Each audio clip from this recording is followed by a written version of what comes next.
All right. I'm in trouble. I've been told I've got to fix my old lady, my beautiful bride's car. She said, why the hell I marry a mechanic if you ain't gonna fix my damn car? My damn car's been shaking and rattling forever. You need to get out there and fix my damn car. So let's take a good look at her and see if we can't get her fixed.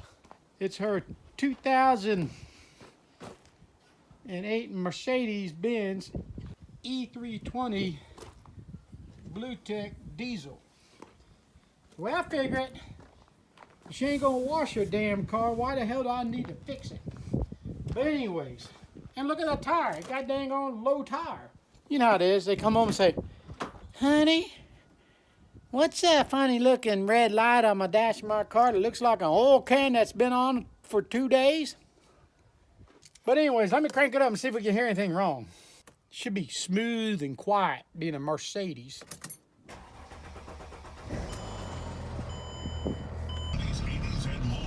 Put it in gear. How's the sound of you?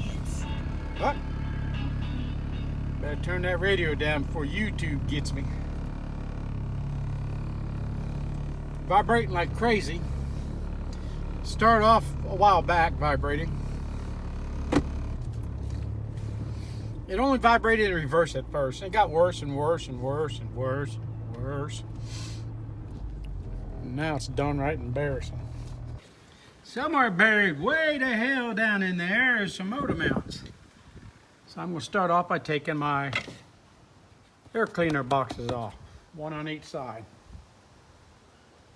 The air cleaner filter housings are both off. There are two of these squirrely little screws on each side. They got a 6-point. Don't get too freaky about what size of socket you need. An 8mm 12-point will work just fine on that. I can see that there's there's an exhaust shield over this mount. I can actually see the mount bolt on top. And I can see that there's a mount down there for the driver's side. Down in here. At least everything's a lot closer and a lot more accessible. So let's see if I can get these top bolts out.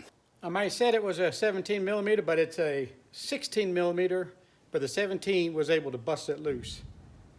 And I'm kind of lacking on swivels for 16, but I got some 5/8 crow's feet and things like that I might try on the driver's side.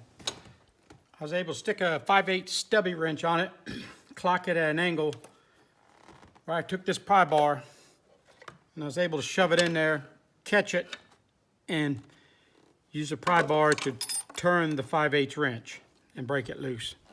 It actually went pretty easy. Removing the bottom motor mount bolts was real easy. They're just a 13mm. Right there is where they are. Easy to get to, nothing to get out of the way. I looked at some of the videos on YouTube and everybody's jacking up the engine before they pull them bolts. But personally, I wouldn't jack up the engine first. I'd use the weight of the engine sitting on the mount just to keep the mount from spinning if it were to want to spin. I've got the intermediate engine bottom cover off. I'm going to go ahead and pull this back cover that covers the back of the engine and the tranny. Get out of the way, and I guess I got to drop the damn exhaust down. So let me get this cover out and I'll start working on the exhaust. That is the steering column. And back in there you should be able to see the mount, which is actually kind of loose and laying around. But that mount will come out right through this hole without taking the exhaust off. So I'm going to switch the mounts out real quick.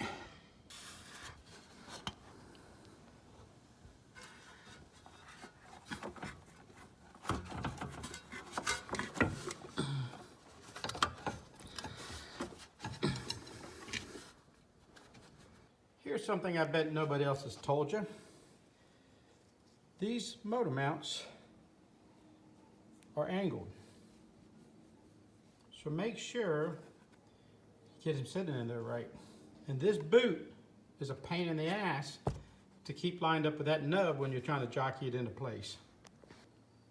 Okay, I got the left motor mount in place. I got the lower bolt and the upper bolt both started. It's in the right configuration. It's still not, engine is still not resting on it. So now I'm going to play around with the right-hand side.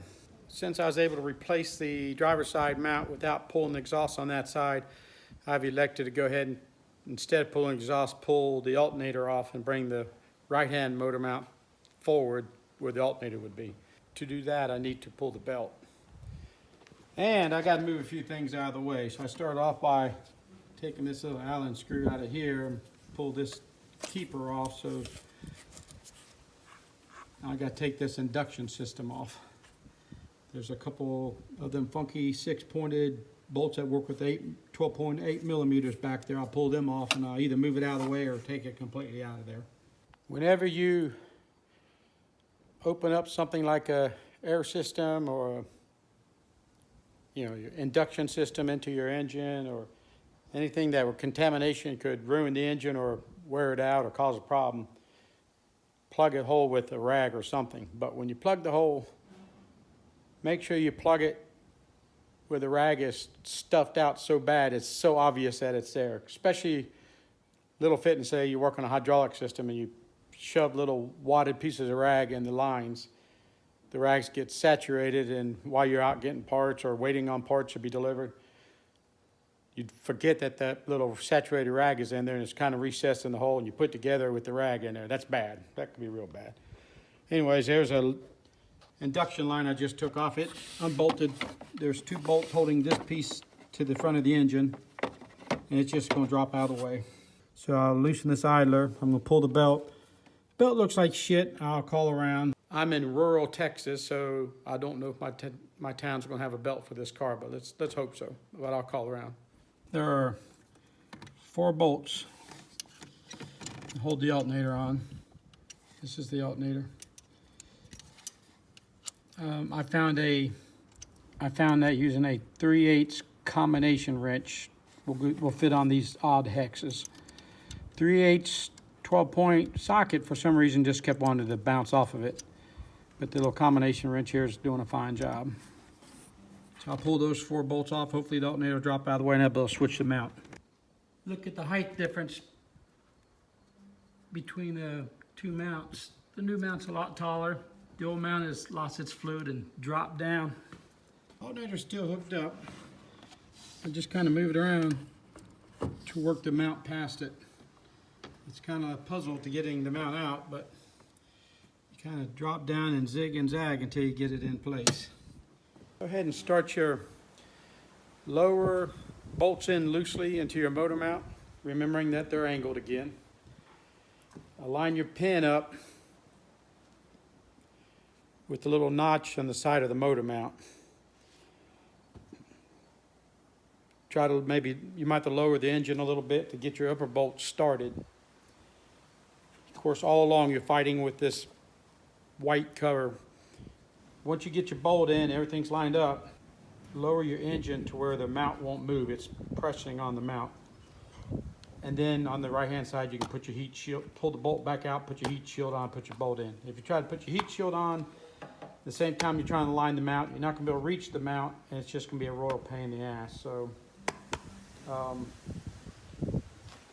just my advice on how to do it. I got my mounts in.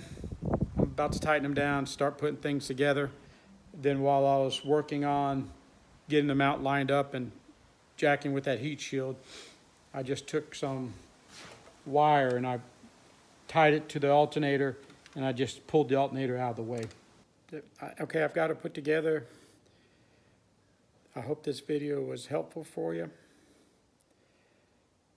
I would say, if you do it my way, order yourself a serpentine belt if you haven't changed it lately. Thanks for watching. Please subscribe to my channel and tell your friends about me. And I do all sorts of projects. Sometimes I take sailing trips, so that's why my page or my YouTube, whatever, is called Aimless, because I just do whatever. But thanks for watching. I enjoy these videos.